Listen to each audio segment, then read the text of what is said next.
tous les amis, on se retrouve. Oui, j'arrive avec une baguette, voilà. Donc on se retrouve à tous pour une nouvelle. On se retrouve à tous. Heureusement que j'allais dormir, moi. Bon, on se retrouve aujourd'hui pour une nouvelle vidéo. Donc, comme vous l'aurez lu dans le titre, aujourd'hui on va faire une critique d'un film. Donc c'est plutôt sérieux.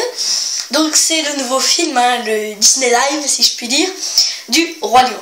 Alors j'ai vu surtout beaucoup de critiques sur internet, des youtubeurs qui critiquaient parce que c'était pareil, hein, que le live ne servait à rien et que la version du dessin animé était mieux. Alors pour moi, le Disney Live, c'est sûr, ça revient au même, mais ce qui est bien, c'est de redécouvrir la même chose, mais en film, quoi. C'est toujours mieux que le dessin animé. Et puis, moi, j'ai vraiment quand même surkiffé le Roi Lion, même si à la base, le dessin animé n'est pas mon favori. Voilà. Alors après, au niveau des personnages, il y a quelques personnages que je préfère dans le dessin animé ou que je préfère dans le film. Par exemple, Scar, je le préfère dans le dessin animé, hein, il est beaucoup plus badass, beaucoup plus classe, alors que dans le film, on a clairement une version plus sombre et plus dark de Scar, même sa voix change, sa manière de chanter, de marcher, de parler. Voilà.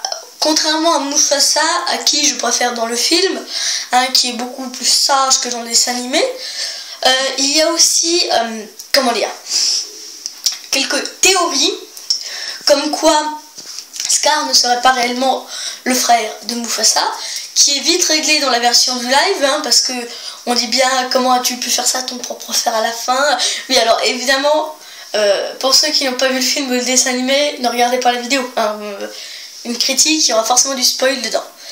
Bon, et puis bah surtout, on a quand même plus de détails qui nous prouvent que c'est son frère. Or que dans le dessin animé, il n'y a rien qui nous prouve réellement.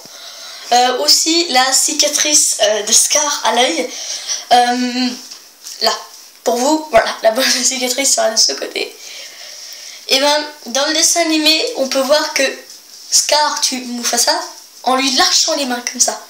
Et dans le film, on voit bien qu'il lui accroche bien les mains, et pour le faire tomber, il lui griffe l'œil.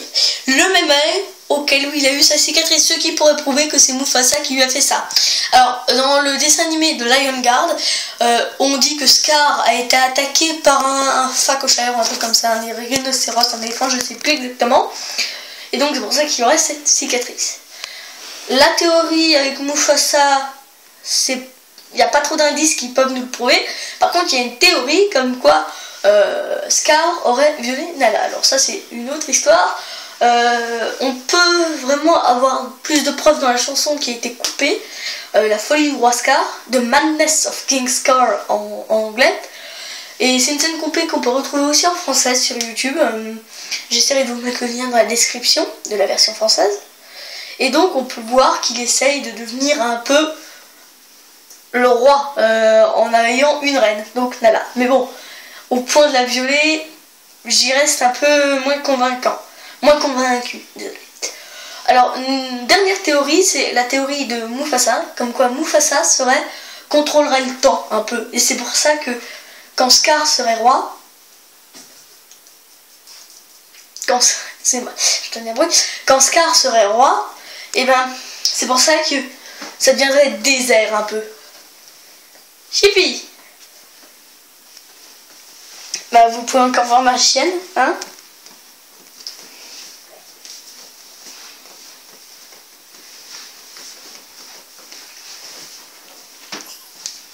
On va finir la vidéo avec elle. Donc, comme quoi Mufasa contrôlerait le temps, et c'est pour ça que tout serait désert, que tout serait famine à la fin, hein, parce que apparemment il aurait fait en sorte que, voilà, comme pour faire croire que Scar serait un mauvais roi. Donc, dans le dessin animé, parce que c'est surtout la théorie du dessin animé, surtout qu'il arrive en nuage pour voir Simba. Bon, après, si vous n'avez pas le dessin animé, vous comprenez rien à ce que je dis en ce moment, ou vous êtes dégoûté parce que je vous ai tout spoil. Mais bon. Là. Et donc, voilà. Donc, dans le dessin animé, on le ferait surtout apparaître un peu comme un demi-méchant, même s'il fait ça pour le bien. Donc, maintenant, on va passer aux autres personnages. Je vous ai parlé de Scar, de Mufasa. Simba, je le préfère dans le film. Nala, je la préfère dans le film aussi. Il y a beaucoup de personnages que je préfère dans le film, sauf Scar, vraiment. Ils n'ont pas réussi à reproduire. J'ai vu sur internet une image qui était bien faite de Scar du film. avec une image à côté d'un Scar beaucoup plus ressemblant au dessin animé. Voilà, donc je pense qu'ils auraient pu mieux faire, surtout que cette personne-là avait un peu des logiciels de merde. Alors si avec un logiciel de merde, on arrive à faire un truc aussi de qualité, avec des logiciels pro comme ils l'ont sûrement, on aurait pu vraiment faire un Scar qui est plus ressemblant. La voix de Scar, on va en reparler. La voix française est doublée par Jean Piat, qui est décédé. Il a doublé aussi Frollo dans Le Bossu de Notre-Dame, et plein d'autres encore. En anglais, c'est doublé, enfin c'est la voix originale du coup, doublée par l'acteur, et la voix aussi de l'acteur du coup, qui a joué dans Dier 3, Piège de cristal, voilà, Piège de cristal, non, désolé, je confonds avec Alan Rickman, non, celui qui a joué dans le 3, dans Une journée en enfer, mon Dier préféré, qui normalement est juste ici, le Dier 3. Bon, revenons à nos moutons. Ou à nos chiens. On dit coucou à la caméra.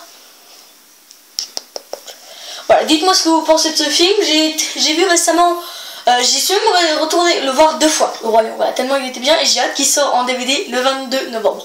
Je pense partout à la Fnac ou le Leclerc, ce que vous voulez, mais j'irai le voir. Bon, après il y a un autre film, je vous ferai peut-être une critique un autre jour, Aladdin, que j'ai vu il y a pas longtemps, qui était un bon film que j'ai acheté en DVD parce qu'il est déjà sorti du coup, et que je recevrai dans 4-5 jours. Donc après l'avoir revu, peut-être que je vous ferai une critique potable. Voilà, bon, bah... qu'est-ce que t'en penses? On a fini la vidéo ou pas? Bon, bah n'oubliez pas de vous abonner, de lâcher un like, de laisser un gentil commentaire, de passer peut-être à une autre vidéo, hein.